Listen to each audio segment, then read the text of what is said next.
This video was made possible by contributions to this YouTube channel by members like you. Thank you.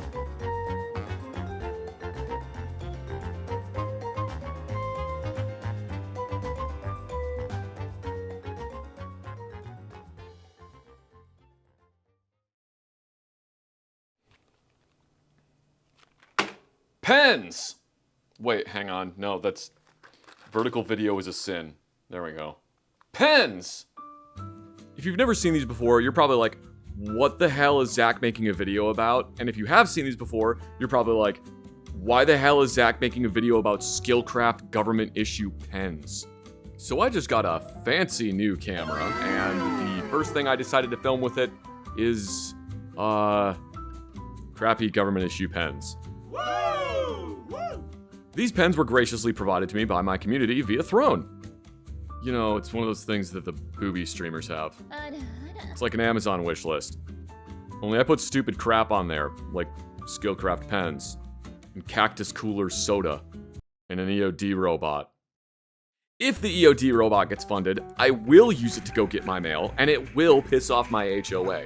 If you would like to help fund the EOD robot and also piss off my HOA, visit throne.com/Zach_hazard.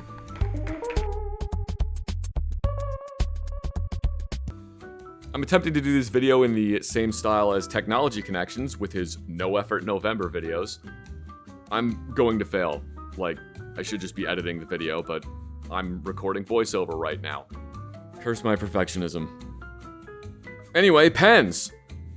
Yes, this is the Skillcraft US government ballpoint pen. They come in 2 colors and 2 variants, black and blue, fine point and medium. Let us look over the box and observe its claims.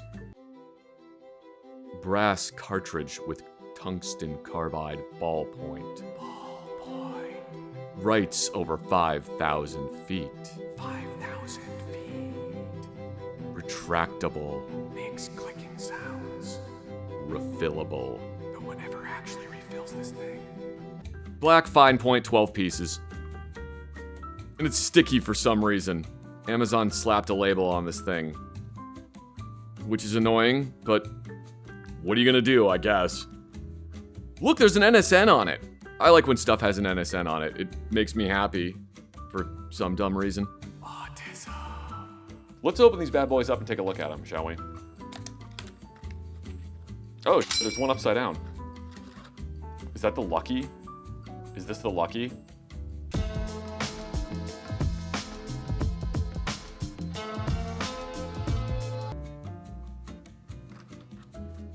Should I use this one last? We'll use that one last. Behold, in all its glory, the Skillcraft US government pen. The Skillcraft pen was designed to write 1 continuous line, 1 mile long. Its writing needed to dry in 5 seconds without smearing. It had to be exactly 5 1/8 inches long, and it had to withstand temperatures of -40 to 160 degrees Fahrenheit.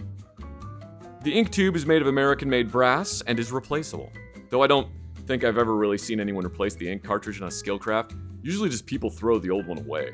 Or you do like me and you have a good pen, and then you have the Skillcraft is the one that you give to someone when they ask, hey, can I borrow your pen? Because like, you know you're never getting that pen back. They say they're gonna give it back to you, but you know deep down inside you are never getting that pen back.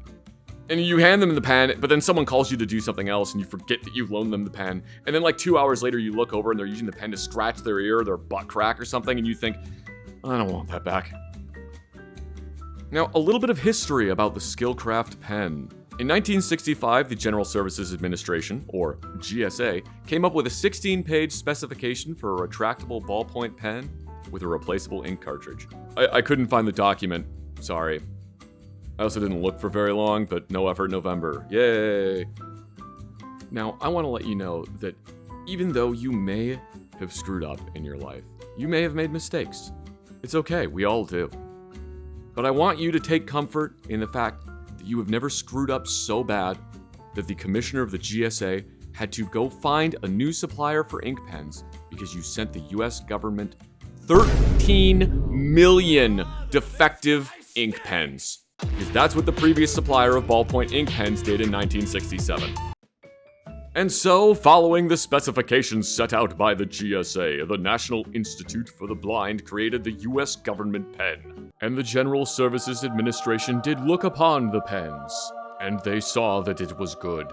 And they've been making it since April 20th of 1968. Now, let's take this absolute beast out for a test drive. It writes okay. I mean, it's not great. I've definitely used better pens. I've definitely used worse ones. It is a very standard pen. It is absolutely average. Man, I haven't drawn something with a Skillcraft pen in forever. This feels weird. I used to do this all the time. Like, I'd be sitting in a meeting. I'm supposed to be paying attention, but I'm not paying attention. Because, like, honestly, I don't need to be there. I don't know why you have me there. So I'd be sitting in the meeting and I would just start drawing stuff.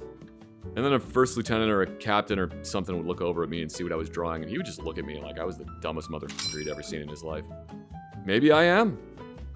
But I'm also the guy that fixes all the machine guns your grunts keep breaking, so you better get used to me drawing dumb shit like this, sir. But yeah, I haven't drawn with a Skillcraft pen in what feels like forever. Probably because it has been forever.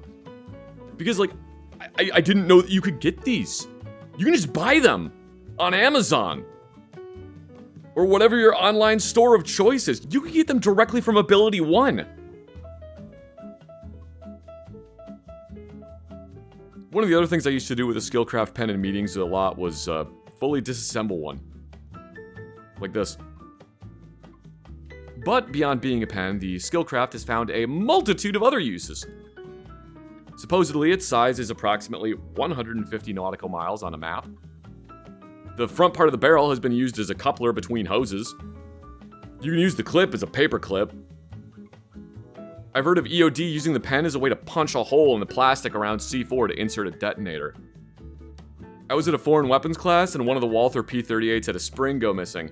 And I watched one of the instructors disassemble 2 Skillcraft pens and then put the springs into it as a temporary replacement. While I was doing research for this, I saw a comment that said, and I quote, "I've heard that the pens can also be used as a pipe." That's just what I've heard, though. Oh, here's another thing you can do with a Skillcraft. If you take the 2 little plastic bits from the clicker mechanism, you can put a spring in between them, put them back in the pen, push them down into place with the ink cartridge, and then if you press the clicker, it does this. This will absolutely get you into trouble during meetings. I had a friend who was in the Navy that said after they'd been at sea for a while, people would start taking apart the Skillcraft pens and then checking what color the little clicker bits were. Because they were generally made out of just whatever color plastic the factory had that day. So they'd start collecting them and then they would trade them with each other. And, you know, that sounds like something I would do if I was on a boat for an extended period of time. Probably start collecting Skillcraft pen parts. Or bolts or something. Actually, I do that now. You know, in honor of that, I think maybe the Skillcraft pens will go by all the miscellaneous aluminum and titanium things that I have. This seems like a good place for them. Well, thank you so much for tuning into this video about a government issue ink pen. And thank you so much to my community members for getting these pens for me via Throne. If you've got any good stories about the Skillcraft pen, or if you know of some weird off-label uses for one, leave it in the comments below. I hope you guys enjoyed, I hope you had fun watching, and I will see you in the next one.